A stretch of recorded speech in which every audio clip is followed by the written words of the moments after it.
Salut à tous et à toutes, c'est Seth, et aujourd'hui on se retrouve pour parler de The Batman de Matt Reeves.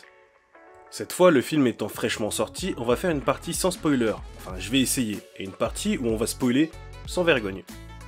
Donc, si vous n'avez pas vu le film, je vous conseille de stopper la vidéo une fois arrivé au timecode indiqué à cet instant à l'écran.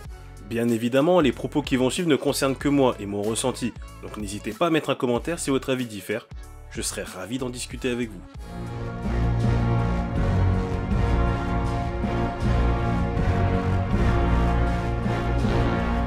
Bon, on va pas tortiller pendant 30 ans, j'ai vraiment bien aimé le film. Les acteurs sont bons dans leur rôle et donnent quasiment tous une bonne prestation. On a Zoe Kravitz dans une Catwoman intéressante, mais un peu survolée, Paul Dano dans un Riddler plus dérangé et violent que d'habitude, Colin Farrell, méconnaissable et génial en pingouin, et Jeffrey Wright, surprenamment bon et crédible en James Gordon. Je n'ai pas parlé d'Andy Serkis en Alfred ou John Turturro en Falcon, car bien qu'ils soient tous les deux bons dans leur rôle, ils sont assez secondaires et compliqués à aborder sans spoiler, donc pour l'instant, on va les mettre de côté. Et il manque bien évidemment Robert Pattinson dans le rôle principal, celui de Bruce Wayne, aka Batman.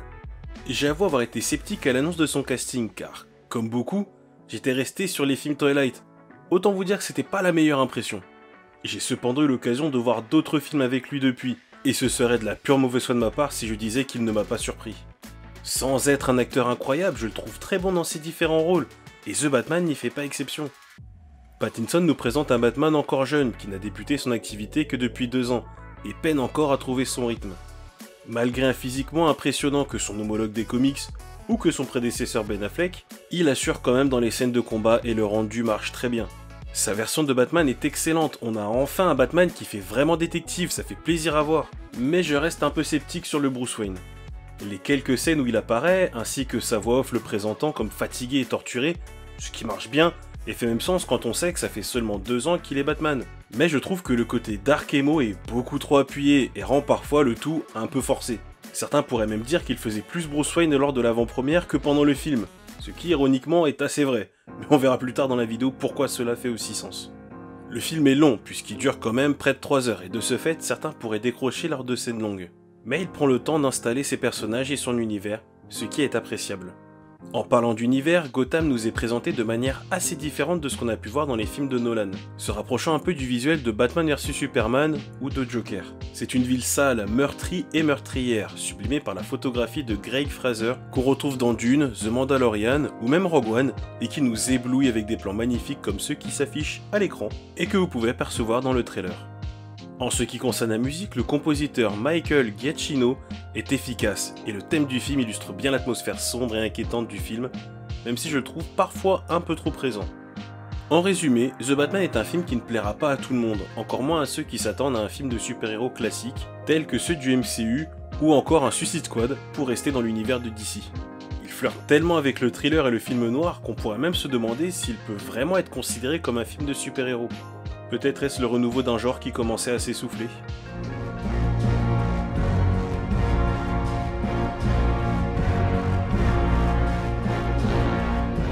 Bon, si vous êtes toujours là, c'est que vous avez vu le film, ou que vous faire spoiler ne vous dérange pas. Matt Reeves nous propose donc un Batman qui, malgré ses 2 ans de pratique, peine à trouver un équilibre entre Batman et Bruce Wayne. C'est d'ailleurs pour cela qu'il semble constamment fatigué et je trouve cela plus logique de voir un Bruce Wayne éreinté après une nuit à affronter le crime qu'un Bruce qui pète la forme toute la journée. Il n'est pas aussi musculeux que certains le voudraient, il ne fracasse pas des ennemis à l'appel sans problème comme celui de Ben Affleck, et c'est bien normal. Le Batfleck était en fin de carrière, celui de Pattinson ne fait que commencer, laissez-lui le temps de se développer. Bruce est en permanence torturé par la culpabilité de la mort de ses parents, par la criminalité et la corruption qui règnent dans Gotham, et qui, en dépit de sa présence, ne fait qu'empirer. Il lui faut comprendre pourquoi et comment faire une différence dans la situation. Une réponse qu'il aura à la fin du film après la confrontation finale. Lui qui clamait être la vengeance comprend que la vengeance appelle la vengeance, et que le seul moyen de changer ça est de devenir autre chose. Un symbole auquel les gens pourraient se raccrocher. C'est un thème certes vu et revu, mais c'est toujours intéressant à voir. J'ai quand même un peu de mal avec la naïveté de Bruce à certains moments, comme lorsque, par exemple, Falcon lui raconte que le meurtre des Wayne est organisé par Maroni. Il le croit sur parole, et se permet même d'engueuler un Alfred qui sort tout juste du coma. Il aurait pu prendre l'information, émettre des réserves dessus, car bon, c'est quand même Carmine Falcone, le gars est pas connu pour être le plus honnête des hommes, puis questionner Alfred afin d'en savoir plus. Je suis bien conscient que ce Bruce est encore traumatisé par ce qui est arrivé à ses parents, à tel point qu'il a refoulé tout ce qui y avait trait, et que le sujet a laissé chez lui une grande fragilité, on le voit d'ailleurs à plusieurs reprises. Mais je trouve ça un peu gros qu'il ait gobé sans broncher les bobards de Falcone. Cela permet néanmoins de mettre en place les bases de la relation Bruce-Alfred telle qu'on la connaît. C'est dur de le voir traiter le majordome comme il le fait, et la scène où il dit à Alfred qu'il n'est pas son père est assez douloureuse quand tu connais l'affection qu'il éprouve pour le jeune homme. L'attentat du Riddler permet à Bruce d'avoir enfin une discussion avec Alfred, comprenant enfin l'importance du majordome dans sa vie. La prestation d'Andy Serkis est très bonne, tu vois la douleur que lui infligent les mots de Bruce, puis l'affection qu'il a pour lui. Je suis d'ailleurs curieux de voir comment leur relation va se développer si un prochain film voit le jour. Un autre duo qui fonctionnait très bien à l'écran était celui de Gordon et Batman, peut-être même plus que celui avec Catwoman en fait. Batman est évidemment plus rapide et intuitif que Gordon, mais ce dernier n'est pas non plus un boulet et le soutient en toutes circonstances, mettant sa carrière en jeu en épaulant le justicier. Un véritable partenariat s'établit entre les deux personnages et même si je regrette un peu la moustache rousse habituelle, Jeffrey Wright est génial dans son rôle. Fidèle à lui-même, Gordon fait office de seule figure intègre dans un système corrompu jusqu'à la moelle. La corruption est d'ailleurs le cœur du scénario, Riddler s'en prenant aux pontes de Gotham, ceux qui ont juré de défendre le peuple et qui en coulisses s'en mettent plein les poches.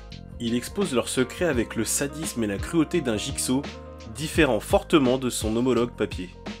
De mémoire, le Riddler des comics est un adepte des énigmes, oui, mais je n'ai pas souvenir qu'il ait été aussi violent. Mais cette version est superbement incarnée par Paul Dano qui nous offre une performance presque malsaine. Et même si je regrette un peu son costume originel, chacune de ses apparitions m'ont foutu le frisson, par l'ambiance glauque et dérangeante qu'elles installaient. En voyant ce jeu de pistes macabre, je ne peux m'empêcher de le comparer à l'esthétique du film Seven de David Fincher. C'est d'ailleurs intéressant que le passé de Riddler soit ainsi lié à celui de Bruce Wayne par le biais de son père. La piste que Bruce suit l'amène à déterrer des éléments de son passé, des éléments qu'il ne pensait pas voir ressurgir un jour. J'aime bien le fait que les Wayne ne soient pas totalement tout blancs dans cette histoire. Thomas Wayne étant impliqué dans la mort d'un journaliste, fouinant un peu trop dans la vie de sa femme. Bon, on apprend finalement qu'il s'est fait un peu manipuler par Falcone. C'est dommage, je trouvais l'idée intéressante.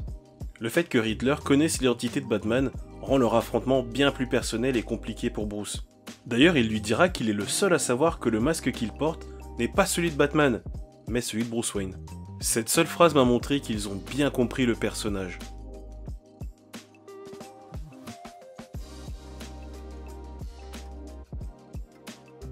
Bruce Wayne n'est que la façade qui permet à Batman d'avoir un alibi, tout comme Riddler a permis à Edward de laisser cours à sa folie vengeresse et d'être qui il estimait être au fond de lui. Un personnage qui m'a surpris même s'il est assez secondaire, le pingouin. Le maquillage de Colin Farrell est excellent, je le redis encore, mais c'est vraiment incroyable.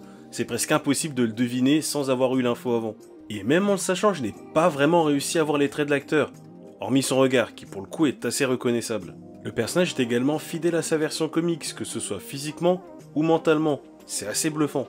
Il est cupide, cruel, mais apporte l'une des rares touches d'humour du film avec son insolence. Malheureusement, je n'ai pas grand chose à dire sur le personnage, qui reste assez secondaire. Il aurait été intéressant de le développer un peu plus, mais le film étant déjà plein à craquer, je sais pas vraiment où ils auraient casé ça en fait. En revanche, je ne sais pas trop quoi dire sur le personnage de Catwoman, qui même s'il était très bien interprété par Zoé Kravitz, ne m'a pas marqué plus que ça. On sait finalement assez peu de choses sur elle, hormis sa filiation avec Carmine Falcone. Une révélation qui m'a fortement surprise, me demandant pourquoi avoir incorporé ce lien fictif, mais finalement, pourquoi pas. Ça ne change pas grand chose au personnage et lui accorde même un petit arc narratif pour assassiner son père et venger le meurtre de son ami. On en profite bien sûr pour nous ressortir un peu le thème de la vengeance et de ses conséquences sur l'âme, sans même essayer de le dépoussiérer un peu, mais bon, ça a le mérite de fonctionner. C'est vraiment dommage car la performance de Zoé Kravitz prouve clairement que le personnage est intéressant à suivre, ambigu, flirtant en permanence avec les limites, et aussi avec Batman. Non parce que certes, si tu connais un minimum l'univers de Batman, t'es obligé de t'attendre à une romance entre les deux personnages, autant j'ai eu l'impression que la relation tombait comme un cheveu sur la soupe. D'ailleurs, dans la scène où elle l'embrasse pour la première fois, il y a plein de gens qui ont rigolé dans la salle, tellement le passage semblait forcé. Pour le coup, j'ai vraiment l'impression que l'évolution très rapide de leur relation contraste avec le rythme lent et posé du film. Ce point me permet de faire une subtile transition vers les éléments qui m'ont dérangé, comme l'abus du bulletproof. J'ai beaucoup apprécié le style de combat un peu brouillon mais réaliste de ce jeune Batman qui n'est pas invincible. J'aurais trouvé ça étrange qu'à ce stade il batte une horde d'ennemis sans prendre de coups. D'ailleurs ça renforce le réalisme, parce qu'en vrai, aussi fort sois-tu, je pense qu'il est impossible d'affronter une dizaine de mecs sans se faire toucher une seule fois. Il est donc logique qu'il se soit confectionné une armure lui permettant d'encaisser tout type de coups, en particulier les balles. Mais là c'est dingue le nombre de tirs qu'il encaisse. À croire que les projectiles sont tous miraculeusement attirés sur les parties protégées. Je sais que ce n'est pas le même type de renforcement, mais un tir dans un gilet pare-balles est quand même très douloureux. Là, je n'ai même pas l'impression que les impacts soient assez forts pour qu'il s'aperçoive que la balle l'a touché. Ou alors il encaisse vraiment comme un champion, et là, respect. La liste de gadgets utilisés dans le film est assez conséquente. On le voit se servir d'une sorte de poing américain taser, son fameux grappin qu'il utilise avec une efficacité redoutable, des lentilles enregistrant tout ce qu'il voit, et une Batmobile qui claque et n'a rien à envier à ses prédécesseurs. Sérieusement, cette course-poursuite avec le pingouin était intense, on sentait la puissance du véhicule. Mais il manque quelque chose, non? L'un des accessoires les plus emblématiques de Batman, le Batarang. Il doit l'utiliser à tout casser 2 fois dans le film. Une fois pour déchirer le scotch que la police avait placé pour fermer la porte de chez Riddler, et la deuxième fois quand il coupe le câble électrique à la fin. Je n'ai d'ailleurs pas compris pourquoi dans cette scène il ne jette pas tout simplement son Batarang au lieu de sauter sur le câble. Mais j'ai peut-être loupé une info. Après, il semblerait que celui qu'il utilise soit le même que celui qui est sur son torse, mais j'ose quand même espérer qu'il en a plus qu'un seul. Pareil pour la cape, dont on voit au moins l'utilisation une fois. Heureusement, parce que sans cette scène, il n'aurait aucun intérêt à porter une cape en fait. Bon, sur les points négatifs, je pinaille, parce qu'en soi, ces éléments ne m'ont pas vraiment dérangé, et ne m'empêchent absolument pas d'avoir adoré le film. La conclusion finale ne sera pas très différente de celle de la partie spoiler. Ce film ne s'adresse pas à tout le monde et risque de beaucoup diviser. J'ai vu certaines personnes dire que les vrais fans de Batman aimeront obligatoirement le film. Déjà, je déteste cette idée de vrai ou de faux fan, c'est prétentieux au possible. C'est une question de goût et de ce que tu attends du film.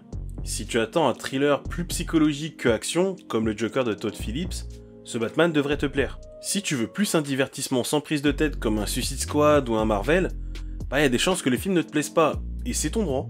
Enfin bon, je suis pas là pour lancer un débat sur le sujet, peut-être un jour, qui sait. En tout cas, merci d'avoir suivi cette vidéo, n'hésitez pas à me dire en commentaire ce que vous avez pensé du film, mettez un pouce en l'air, n'oubliez pas d'activer la cloche lorsque vous vous abonnez, vous recevrez une notification lors des prochaines sorties de vidéos. Et moi je vous dis à bientôt pour une nouvelle vidéo. Ciao!